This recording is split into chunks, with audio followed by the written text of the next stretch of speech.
I'm a big fan of Viviva Colorsheets.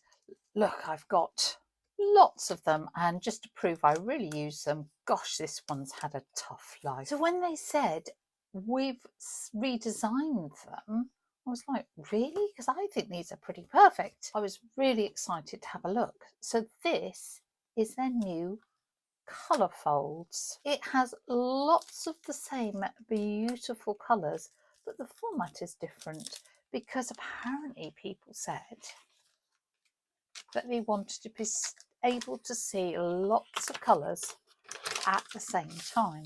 With traditional colour sheets, you have to flip through and select your colour, find them. So on this one, you can see all 16 colours at once. It's still got this lovely protective sheet so nothing sticks together.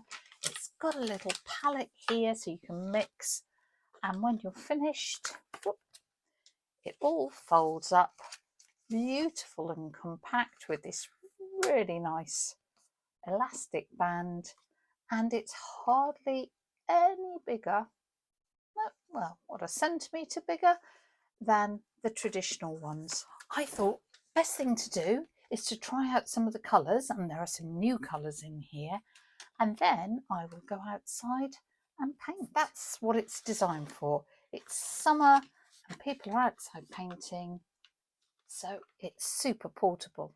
If you've never used these before, they are dye-based watercolours. These are made in India. It's a family-owned company. I think they're absolutely beautiful. Right, my top tip is that the colour on the dried patches is not the same as the colour when it's painted out. I always say swatch them out over the names and then you know how they are. Let me show you one here. See, look, I've just swatched them out so I know what's what. But this is resisting. I'll just make sure I'm not being stupid here. No. Well, how bizarre. Okay, wasn't expecting that. That just proves that this is live. Very quickly, I'm going to grab a piece of watercolour paper, draw 16 squares, and we'll swatch them out on here. Well, crisis averted. Let's try again with the swatching out. So this is Velvet Red, and you can see what a beautiful rich colour that is. Let's try Dusk Orange. Wow, that's lovely. Actually, if I try and thin them out a bit, that's probably a good idea, isn't it? So we can see the tinting strength as well. I think this is a new colour, Neon Pink. Wow, they weren't joking, were they? Look at that. Oh, flamingos, anyone? You can see what I was saying about the difference between it on the card and on paper. That's why swatching these out is just vital, and why I'm really quite disappointed you can't do it on here, because you're going to have to remember. Right, lilac. Let's just thin that out. Wow, that's a pretty colour as well. Then we have a neon yellow. Oh my lord. No, they weren't joking about that either. Wow, that glows in the dark, doesn't it? I've had this lovely happy yellow in other sets, and it really is a very happy yellow. Right, what have we got? Mustard. Indeed, that is a very sort of yellow ochre mustard colour. Lovely. Porcelain, which is a sort of pinky beigey colour. So we can flip that over and look at the bottom 8. We've got beige. I guess that would be a rather useful colour if you were painting a seascape and sand. Then we have walnut. Useful brown. You can see how transparent they all are. Leaf green. Rather fond of their moss. Very useful straight off the palette. Teal. sky blue. This is a Somerset, so maybe, well, I'm not sure I've seen any sky particularly that colour. I'm sure we could do something with that. Then we have Iris. It's a very gentle, muted violet compared to, say, that bright lilac we had earlier. Be lovely if you were painting wisteria or indeed irises. And then last but not least, we have ash. It's a deep grey colour. I'm intrigued that they've put ash in there because she says reaching for this is the everyday set. Slate black, which you can see I have used lots, is a beautiful bluey black, but I suspect ash would be quite useful too. A couple of comments, just looking at those colours, I'm not seeing a really lovely warm blue.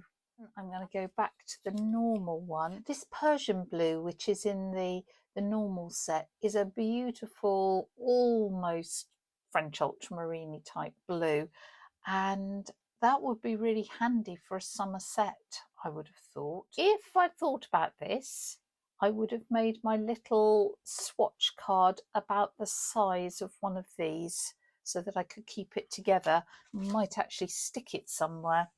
So I'll probably do that off camera, but I was really flummoxed by the fact that you cannot paint on this at all. They've got this mixing. So say, oh, I don't know, you got the leaf green and you thought, oh, that's way too bright. You might add the teeniest bit of, that wasn't a teeny bit, that was quite a lot, obviously, of a red to tone it down and to make it a more subdued green, for example. Then when you've finished, you can just wipe that off. So it's got a special coating on it. And I'm guessing that's why we couldn't put the colours here. It's that they've used that coated card throughout, whereas on here, only the coating is on the mixing bit of here.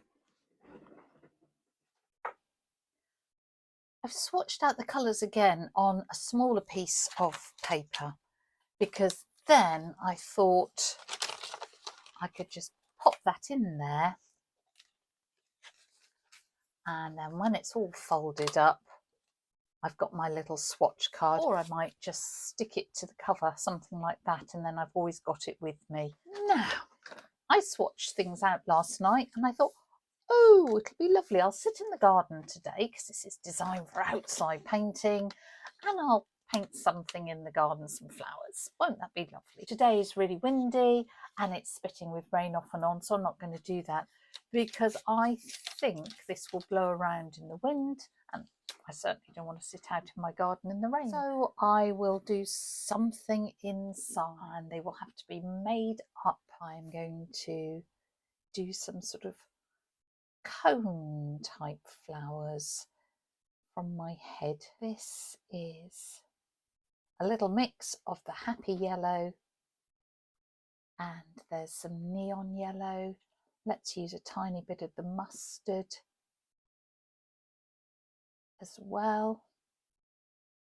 We'll make the centre of the flowers like that. And then if I grab some of the lovely dusky orange, perhaps I can do some petals.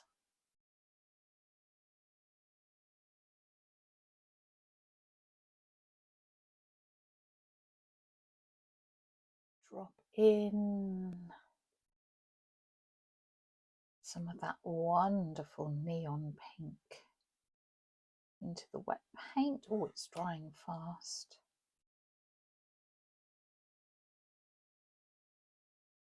A few more of these, I think.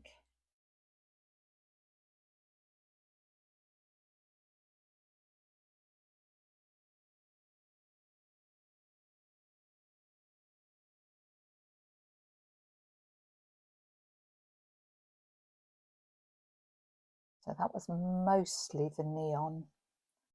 I'm just going to go back in with a little bit of that dusky orange. So this is the mustard. I like this colour. Mustard's great fun.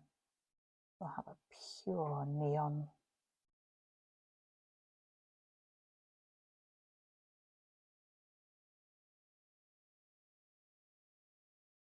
Where's some of that lovely pink?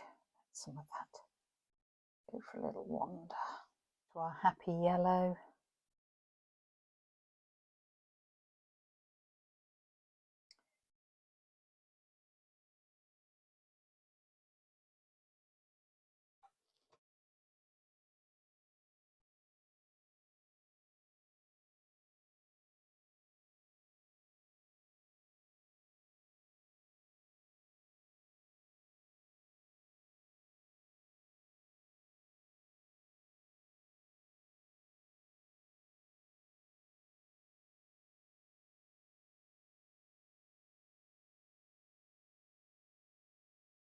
Just dropping in a bit of velvet red into some of the areas that are still wet. And then I guess they need some stems, don't they? So we had that moss green that might be kind of fun.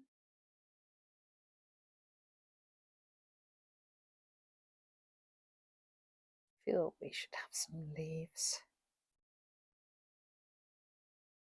What about a little bit of blue? Just to set it all off. More sort of calligraphy, just to get a few finer lines.